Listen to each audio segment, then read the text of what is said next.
আপনাকে সামনে একটা বিপদে পড়তে হবে। আমরা বিপদের ভয় করি না। রাজধানীর মাইলস্টোন স্কুল অ্যান্ড কলেজে মর্মান্তিক বিমান দুর্ঘটনায় নিহত শিক্ষক শিক্ষার্থীদের রুহের মাগফেরাত ও আহতদের সুস্থতা কামনায় বিশেষ দোয়া মাহফিল অনুষ্ঠিত হয়েছে।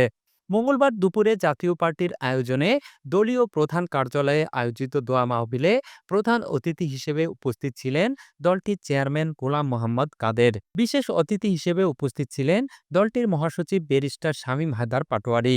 জনগণের জন্য কাজ করে যাব। এ সময় জাতীয় পার্টির চেয়ারম্যান জি এম কাদের বলেন, অনাকাঙ্ক্ষিত এই দুর্ঘটনায় পাইলট সহ মাইলস্টোন স্কুল অ্যান্ড কলেজের শিক্ষার্থী, অভিভাবক ও শিক্ষক কর্মচারী হতাহতের ঘটনায় যে ক্ষতি হয়েছে তা অপূরণীয়।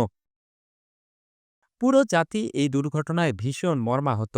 জাতীয় পার্টির পক্ষ থেকে আমরা নিহতদের রুহের মাগফিরাত কামনা করছি এবং শোক সন্তপ্ত পরিবার পরিজনের প্রতি গভীর সমবেদনা জানাচ্ছি। সেই সাথে আহতদের দ্রুত আরোগ্য কামনা করছি।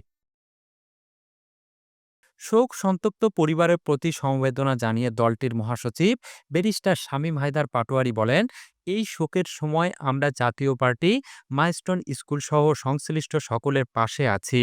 মহান সৃষ্টিকর্তা যেন এই ভয়াবহ দুর্ঘটনার পুনরাবৃত্তি থেকে আমাদের রক্ষা করেন এবং শোক সন্তপ্ত পরিবারকে ধৈর্য ধারণের তৌফিক দান করেন। দোয়া মাহফিলে ঢাকা মহানগর উত্তর ও দক্ষিণের নেতাকর্মীরা ছাড়াও রংপুর সহ বিভিন্ন অঞ্চলের নেতাকর্মীরা এ সময় উপস্থিত ছিলেন।